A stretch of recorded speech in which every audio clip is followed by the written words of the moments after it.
Hey everyone, you're listening to the Her Head in Films podcast. I'm your host. My name is Caitlin. I created this podcast as a way to talk about the films that I watch, and I wanted to have a space to talk about personal thoughts and feelings about cinema. I live in a rural area, so I don't really have access to like art house cinema. I mainly watch it online, and I don't really have any kind of connection to a cinema community or cinephile community where I live. So that's the function of this podcast and why I created it. If you're wondering about the title, it comes from an email I sent a friend a few years ago. And at the time I was really obsessed with films, as I usually am. And I wrote that my head isn't in the clouds, my head is in films. And so it just became this recurring phrase that I used to describe what I was feeling or just the mood I was in, when I was obsessed with films. So, today I wanted to talk about a film that I'm sure most of you have maybe seen or that you have at least heard of, and that film is Moonlight, directed by Jenkins and released in 2016. Just a few days ago, amid controversy, it did win the Oscar for Best Film of the Year.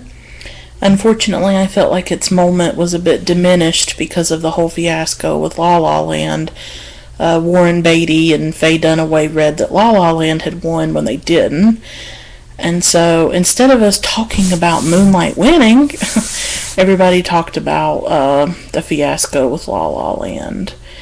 And I find it kind of annoying because I feel like this film, and I haven't seen La La Land, I want to, but I haven't yet. I feel like Moonlight is so important and so extraordinary and so moving that it deserves every accolade, every bit of attention that it receives, every award, and more, really, because it's such an accomplishment, I think.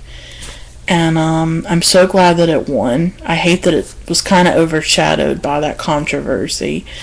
It rightfully won, and I do think it's a movie that years from now we'll look back on and we'll say, wow, this was a great moment. And sometimes the best Oscar, the films that win for, the film of the year at the Oscars, they're films that most people forget about within a few years, that people don't continually go back to. And I think for once the Academy got it right in choosing a film that was timely, but a film that is also timeless and that will hold up as the years go by. I really do believe that. If you haven't seen Moonlight, then I suggest that you do see it if you're able. And if you are worried about spoilers, I wouldn't listen to this podcast until you've seen it, and then maybe come back and listen to it. But it's up to you. Some people don't mind if something's spoiled, but I really want to be able to talk about nuances of the film without worrying that I'm spoiling it for someone. So I do want to give you that warning, a heads up, that I just want to casually talk about the film and things may be spoiled if you haven't seen it yet. So for those of you who don't know, or maybe you do, Moonlight is about a young man named Chiron, and he grows up in Miami, Florida, and the film follows him through 3 phases of his life and uses 3 different actors to represent those parts of his life. And it's ultimately about, a young black gay man and his experience. And I wouldn't say a lot happens. It's, some people have said the film is slow. I don't really understand that as a criticism. I think it's a naturalistic, realistic film. And if it's slow to some people, then I guess it's slow. But I think it's a beautiful, beautiful film. And in the first phase, in the first part of the film, Chiron is a little boy, and his nickname is Little. And we learn a lot about Chiron. We learn that he's bullied, that he's often chased by boys who call him a faggot and attack him physically. His mother is addicted to drugs, and that affects Chiron in various ways. What's important about the first part of the film, the first era of Chiron's life, is his connection to a man named Juan. And Juan is a drug dealer. We learn that he actually sells drugs to Chiron's mother, which is so tragic and really a painful scene. But Juan finds Chiron hiding from these boys that had been attacking and bullying him. And Juan becomes sort of a surrogate father because Chiron is being raised by a single mother. Chiron's father is not involved in his life, obviously. And Juan sort of takes it upon himself to take, Chiron under his wing. And he becomes sort of a father figure, a mentor to Chiron. And there's this really beautiful scene that brought me to tears. And it shows Juan and Chiron in the ocean. When you think of Miami, you certainly think of the water. When you think of Florida in general, you think of beaches. And Juan takes Chiron swimming in the water. And I got the sense that Chiron had never been in the water until that point. And he holds on. Yeah. What? What's your treat? Oh, okay. Oh, okay, thanks. You want something to drink? No, I've got water. It might be high, that's what. Okay, thanks. There's just some little salt on them. Okay, thank you. Alright. Okay, that was my mom's husband. He brought me some potatoes. So sorry about that interruption.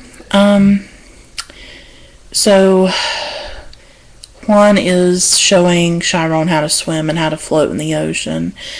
And he says something, and you can tell that Chiron is sort of scared about it, and and he says something like, "Don't worry, I've got you."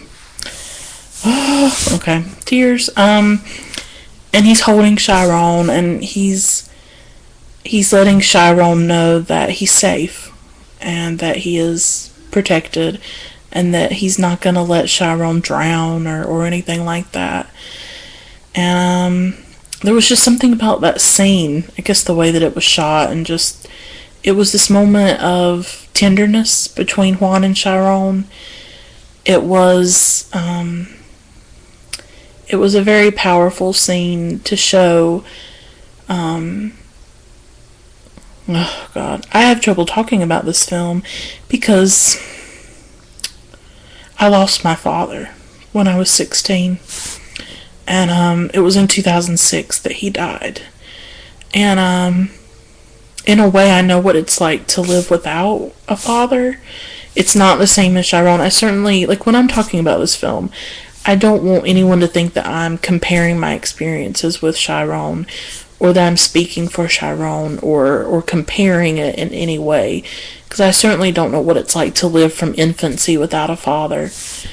But I do want to talk about the parts of the film that moved me and why they moved me. And they moved me because I felt a personal connection with certain aspects of Chiron's life. And I related to some of the things that were in the film, even though I'm a white woman. I'm obviously, don't have Chiron's experiences in life. But I used to swim with my father, and we sometimes on the summers, my grandparents had this lake house. I lived in North Carolina, and we would go there, and my dad and I would, swim together, and he would do handstands in the water and things like that, and I remember even my mom sometimes would float, and me and my dad she was always scared about it, and we would just tell her, we're holding on to you, you're not going to drown, we're not going to let you sink. And so when I saw that scene of Chiron and Juan, I just thought it was very powerful, and it was about Juan reaching out to Chiron, reaching into Chiron, and saying, somebody's here that loves you, Somebody's here that cares about you. And I'm going to protect you and I'm going to take care of you. And I think that's a very powerful thing for a child to hear, especially if that child maybe hasn't experienced that before, or if it's lacking in their life. I think Chiron's mom, this film doesn't demonize her. She is addicted to drugs, and that's an unfortunate thing, but she's still a person, and she's still his mother. She's still doing the best she can. She's not this monster, and so that connection between Juan and Chiron is really beautiful. And at the SAGs, I don't know if it was this year or last year, but Mahershala Ali, who plays Juan, he won the SAG for his performance, and he gave this really beautiful speech. I just retweeted it on Twitter because I was thinking about it when I was thinking about doing this podcast. And I went and I rewatched it, and it just was so powerful. He talks about being a Muslim, and he was actually the first Muslim to win an Academy Award this year for his role in Moonlight, which is just shocking that no other Muslim has ever won. I mean, my God, although is it surprising? Because often Muslims are typecast in films, are often typecast as violent and, as terrorists and things like that. So actually it doesn't surprise me, unfortunately. And in his speech, Mahershala said, he said, "We see what happens when you persecute people. They fold into themselves." He goes on to say that he was glad to play Juan because Juan was someone who really saw a young boy who was folding into himself because of persecution, because of racism and homophobia. And Juan raised him up. He raised Chiron up and let Chiron know that he was okay and that he mattered. And so what you see in the relationship between Juan and Chiron is something actually quite radical in this day and age, and that is a black father figure. A positive portrayal of black fatherhood, because often we do not see that. That's why this film is so radical and so important in general. Oh God, I don't know if you hear that, it's my dog barking, but what's so radical is that we don't see that enough. Oh Lord, sorry if you hear that, it's just my dog.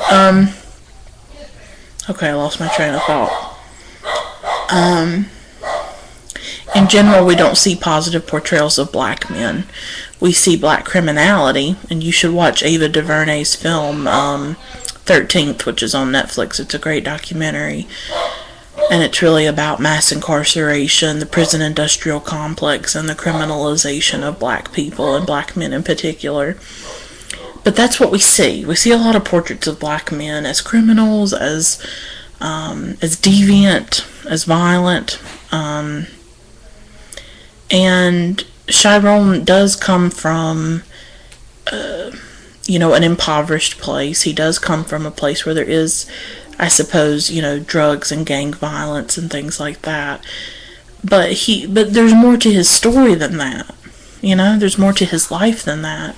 This film just gives such a rounded, whole portrait of a person, and in particular a black man. I mean, in this day and age, when we hear repeatedly about black men being gunned down by police, when we hear about Trayvon Martin and Michael Brown, and not only are they murdered, which is bad enough, they are murdered a second time through the media. They are attacked a second time through the media that stereotypes them. Think about the way Trayvon Martin was portrayed, the way Michael Brown was portrayed. They weren't portrayed as children. They weren't portrayed as young, teenage boys. They were portrayed as thugs, as people who were dangerous. We don't give them subjectivity. We don't empathize with them. We're not asked to consider them as fully human. And so that's what Moonlight does, is that it asks us to look at a black man from a child to an adult, and to look at him and see him as human, to see him as tender, to see him as sensitive, to see him as lost, to see him in pain. And I think that's really powerful, you know. Chiron is someone who is folding into himself. And personally, that's something I can relate to. I wasn't bullied to the extent that Chiron was. And I haven't had the same experiences through race or sexuality that he has. But I have really struggled in my life to connect with people. And I was very ostracized and marginalized as a child. And even today, you know, I'm very marginalized. And I grew up with a very low sense of myself. And I felt very worthless as a person. I still do. In particular, right now, I'm having a tough time. And I just feel like a failure. And I feel really low and really small. And I do fold into myself. I don't trust people. I don't have a lot of friends. Yeah, I'm very alone, and I'm very lonely and isolated, and I haven't been treated well by people either. So I know what it's like to fold into yourself. I know what it's like to feel small, to feel little. That's his nickname. That's Chiron's nickname. But Chiron has these moments, I think, when he tries to make a connection, when he tries to reach out, when he tries to come out of himself a little bit and come out of that pain. There's this wonderful scene in the first half of the film when he fills his tub up with water and with suds, and it seemed to me, I don't know those of you who have seen it, that he was trying to recreate the ocean in his bathtub. And it just seemed like he was trying to recapture that moment with Juan. It felt to me like that moment with Juan was very formative for him and very haunting. That it was something that perhaps he thought about a lot, that moment of a man holding him, a man a man protecting him, a man loving him, and making him feel safe and protected. The second phase of the film is about Chiron as a teenager. It charts his first homosexual encounter with a young boy named Kevin. And this is a really pivotal point in the film. It is, in a way, a sexual awakening, I guess you could say, where Chiron maybe awakens to his homosexuality. And they're on the beach, and they kiss, and there is a sexual encounter. And what struck me, and I loved that it was on the beach by the water, it kind of reminded me of like when he was with Juan, because that scene with Juan in the ocean is, like I said, a very pivotal scene, a connection with another man. And then you see with Kevin how that is a second connection with a man. And that it's like the moment with Juan, it's very tender. It's very, I don't know if it's loving. I mean, I don't know if him and Kevin are in love. I mean, I guess you could say they are. I mean, they give each other these looks that kind of say, like, there's desire there. There's certainly desire.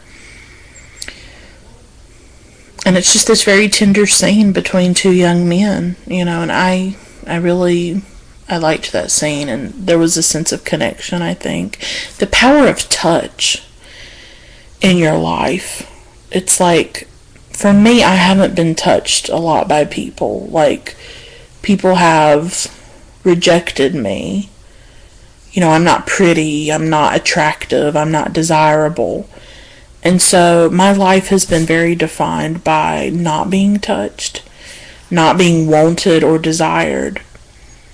And so I think with that scene with Chiron, you know, and it's hard for me to say that.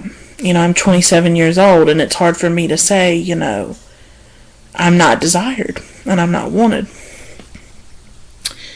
It's a hard thing to admit, but it's the truth of my life, and it's part of my life, and it's hard when you go through life and people don't want you, and they don't want to know you, and they don't want to have a relationship with you.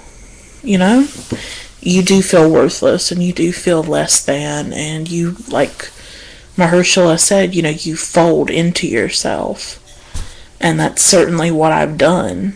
And I think that's what Chiron did for a long time. But then he has this encounter with Kevin, and it really shows this power of touch and of connection, and a physical connection, not just emotional, but the power of touching someone, of being touched by someone, the power of desire, of being desired, of having your desires met. It's a very powerful thing, and I think it was very powerful for Chiron.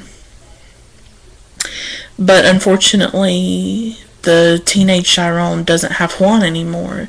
It appears that Juan has died for some reason. I didn't think it was clear. I mean, maybe I missed something. So Juan is no longer in Chiron's life, so you see Chiron just he seems lost, and he seems a bit sad, I think, because of that loss. I would imagine that's a very devastating loss for Chiron. But he has this connection with Kevin, but of course that connection is endangered because there's this guy at school, I guess you could call him a bully or something, and he is very cruel towards Chiron, and he eggs on Kevin one day and makes Kevin hit Chiron. And so Chiron attacks that bully guy, and Chiron gets sent away. He gets sent to Atlanta.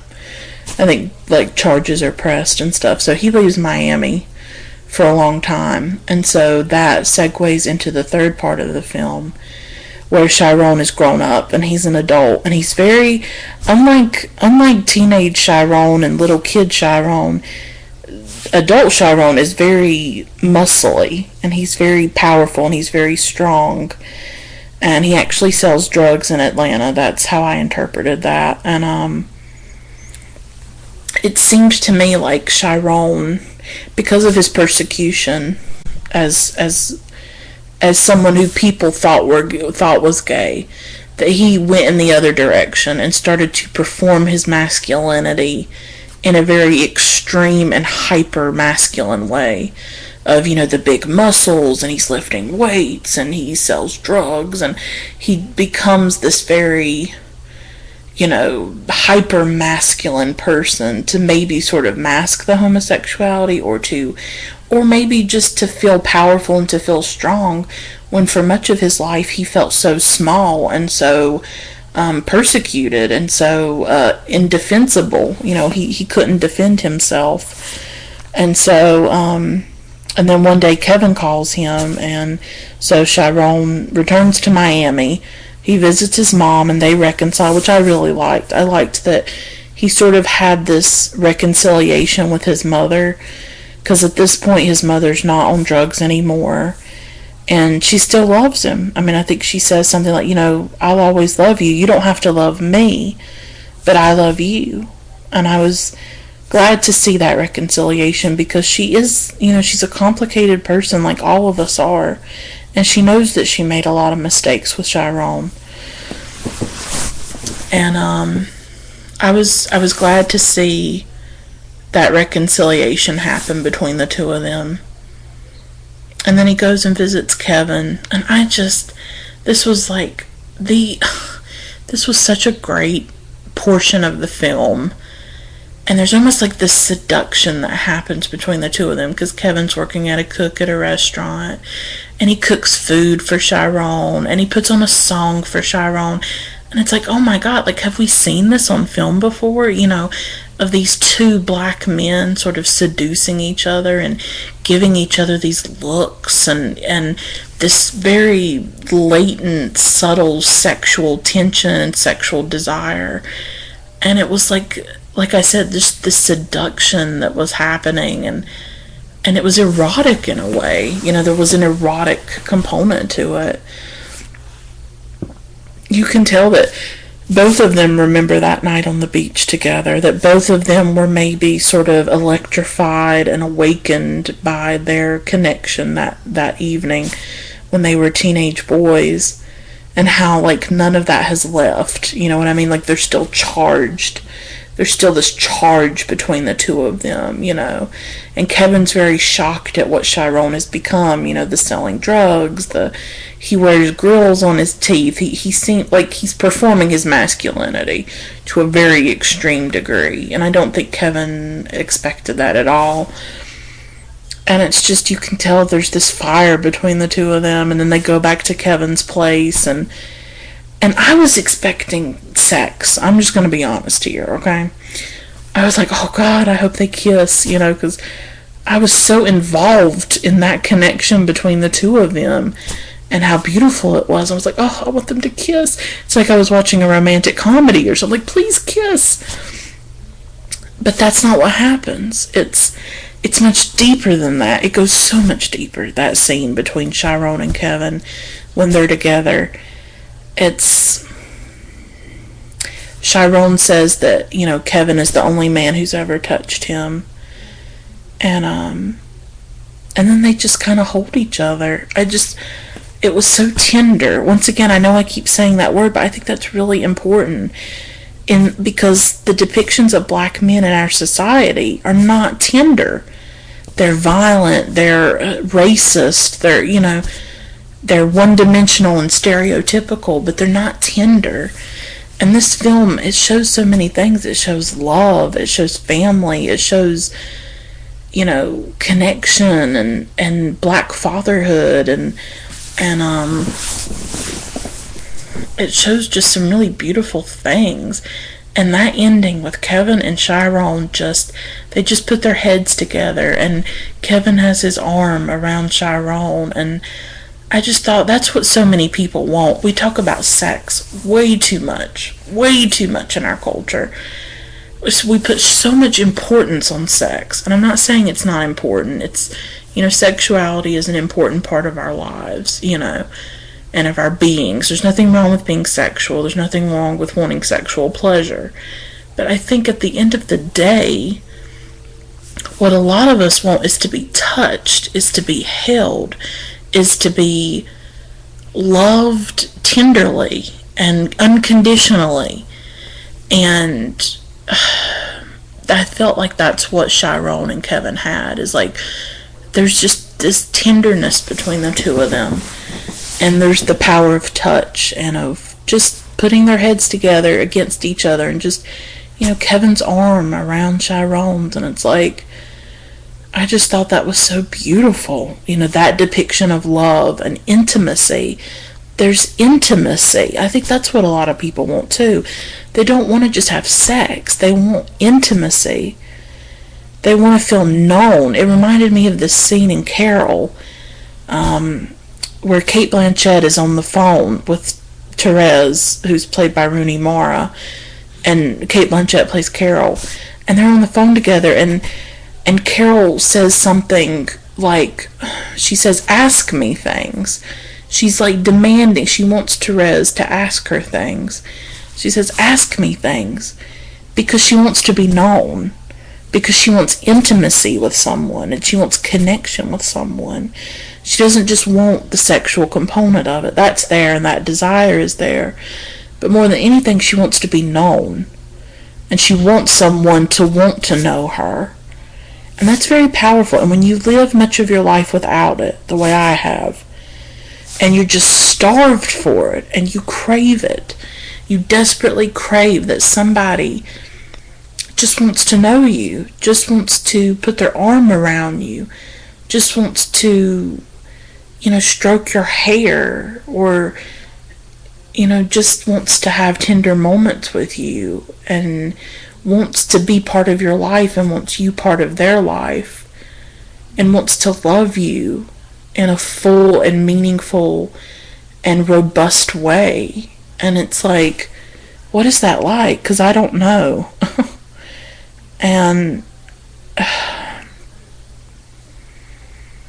And I think Chiron probably always craved that as well, and I think a lot of us do. We crave that kind of love that's total and that's tender, and that's what we want, And so I thought Moonlight, it's a love story. It is about a young man who does fold into himself because of the racism and the homophobia and living in a society that will not allow him to fully be who he is because he is black and because he is gay. It reminds me of this moment in the Nina Simone documentary, Whatever Happened to Nina Simone. And I don't know the exact quote, but it's like some of the people that knew Nina Simone were, I don't know how to say it right, but it's like she could not be the person she wanted to be because of racism, because she wanted to be a certain woman, she wanted to be a certain way, she wanted to live free, and she could not. She lived in, and that is what racism is. It's systemic, and it's part of our society and our systems of power. But on a personal level, I would think, and I know I'm a white person, I'm speaking from that perspective, but when racism is so vile and it's so disgusting because you cannot be who you are. You cannot be free. You know what I mean? It's a lack of freedom. It's a loss of freedom. I'm not saying it right, but it's Nina Simone just didn't feel free, in our society, and she didn't feel like she could be fully the woman and the person that she wanted to be because of racism, because her hair, because her skin, because of her facial features, that people would not let her have that, and would not let her be who she wanted to be fully, and I felt that with Chiron too, that and all of us, those of us who are marginalized in various ways, we feel that, and you resist it as best you can, but you're always living within that system, and you're always living with that feeling fundamentally that I cannot be who I want to be. I'm not allowed. And so I think Chiron struggled with that a lot. But with Kevin, I love that it ended with him being with Kevin, because in private, the two of them together, they can be who they are, and they can be who they want to be with each other. And I think that's important. I think it's important to carve out spaces, if we can, to be exactly who we are. And I think that's why I write, and I imagine that's why Nina Simone sang. And I imagine that that's why various minorities do certain kinds of art or certain things, is that you have to carve a space where you can be yourself. Like when I was growing up, and I wrote about this in a review that I did of a Clarice Lispector book called The Hour of the Star. I wrote about being invisible and the pain of invisibility. It's something I write about often, actually, because it's so much a part of my experience. And I wrote about how how I turned to writing. I was shy, I wasn't pretty, I'm still not, I'm still shy, I'm still not pretty, I'm not seen, no one wants to know me, and no one sees me, and I live a very invisible, marginalized life in that way, and I always have. From a very young age. I'm 27 now, and I would say I started writing probably around 12, 13, 14 when I was in high school, and I just felt this profound sense of invisibility, and like I just didn't matter. And so I wrote. I would take like a little notebook to school, and when I had time and when I was by myself and I was alone, and I would write in it, and I would just write down my thoughts, and sometimes I'd write poems. I'm a terrible poet. I would write poems, really bad poems. I would just write down my thoughts, and I would write down how I felt, and I would write about books and art and movies and history and things I was learning, and I would just write down my thoughts and feelings, and that's what I've done ever since. I still keep a journal, I still keep a diary, I write because I feel like that's the only time that I'm really myself and that I can be who I am, is when I write down my thoughts, and they're often very fragmented, and that's sort of what I write now, is like fragments. I'm very interested in the fragment as a form of literature and what can be done with it, because I think the time we live in, the modern time, is very fragmented, and I think we're in fragments, really. And so I just continue to write, and that is the space that I have carved out where I can be myself. And I wonder, maybe if Barry Jenkins, the director of Moonlight, if this film or his filmmaking could be connected to that as well, as he wanted to tell this story, he wanted to talk about this, and maybe through film is a way that he becomes himself, and that he can express himself and express the things that he thinks and feels and sees, and that he wants to express to the world. I wish he had won the Oscar for Best Director, but he didn't. But I think this film is a true achievement, and I think that you should definitely watch it if you get a chance and if you're able to. Lastly, I talked about the film, but I also want to talk about a connection that I saw with a second film. On my Twitter, I do this thing called double features, recommended double features, because I like this idea of seeing connections between films. And sometimes I'll watch a film and it'll remind me of another film. And so I wanted to talk about this other film, and it's a Dutch film. It's called It's All So Quiet. And it's very different than Moonlight. It's set in the Netherlands. It's about white people, but there are similarities between the two. It's about a man played by the late Jaron Willems. He actually died shortly after the film was made, unfortunately. And he plays a character named Helmer, and Helmer is a farmer. He lives on a farm with his father. He's actually taking care of his dying father. And at the same time, Helmer's coming to terms or dealing or struggling with his own sexuality. It seems like he's probably hidden it most of his life. The film was made in 2013. It was directed by a woman. Her name's Nanook Leopold. I'd actually like to see more of her films because I was really impressed with It's All So Quiet. Like Moonlight, the film is about the attraction between men, and how that attraction is secret, is often very secret, very subtle.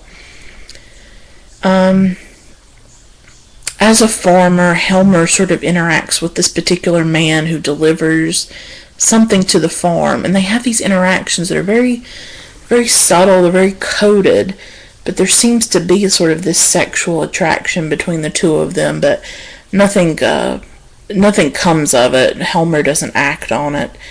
But there is a young man that comes to work on Helmer's farm, and one evening he gets into bed with Helmer, and I think Helmer sort of holds him or something, but it doesn't progress into anything. But there's certainly, within Helmer, there is this sort of unstated, unspoken, unexpressed homosexuality that it's subtly sort of implied that maybe his father has something to do with it, that perhaps he didn't feel like he could be open about his sexuality because of his father. And so it's this quiet film. It's, I guess, like Moonlight, you could call it slow. I don't say that word in a pejorative way. A lot of films, I guess, are slow, but that doesn't mean that they're not worth watching, or that they're not, full of humanity and beauty. And but it's a quiet film, as the title suggests. It's also quiet, but it's a film about desire, yearning, loneliness. I mean, like Chiron, Helmer is very lonely.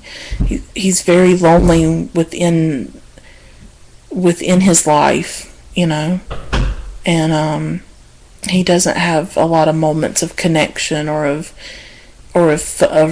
love, and of course Chiron's able to have some moments of connection and love, thankfully, and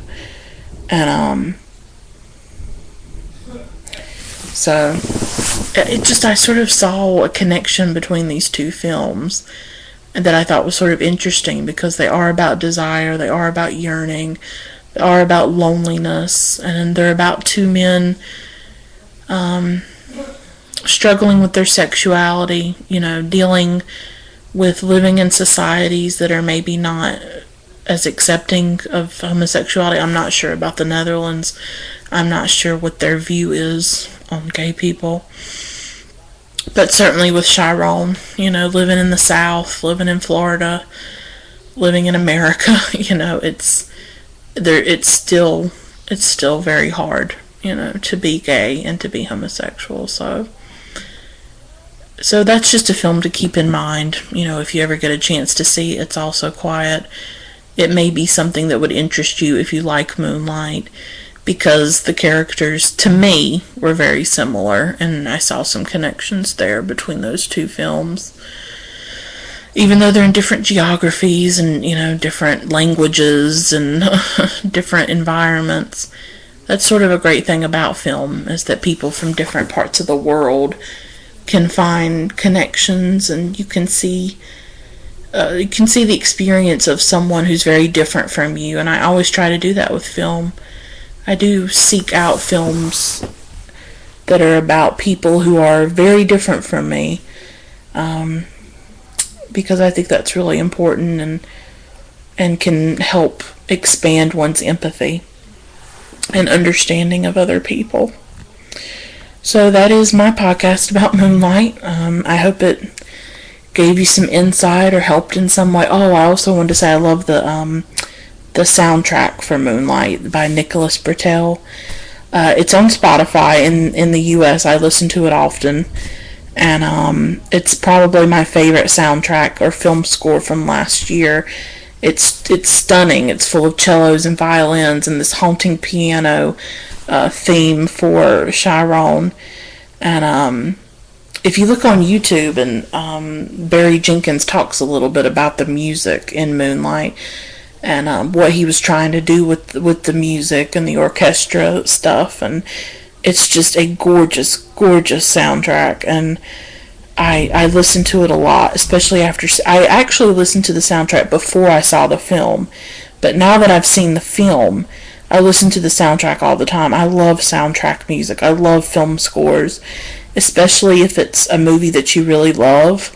The soundtrack and the score can be a way to return to that movie, and a way that you can return to the film continually throughout your life, and you can keep up this connection, and you can remember certain scenes when certain bits of music were playing, and it can it's a way to recreate the film in your mind, really. So I love film scores and film soundtracks. I listen to them often. So anyways, that's what I have to say. Thank you for listening, and have a great day. Bye.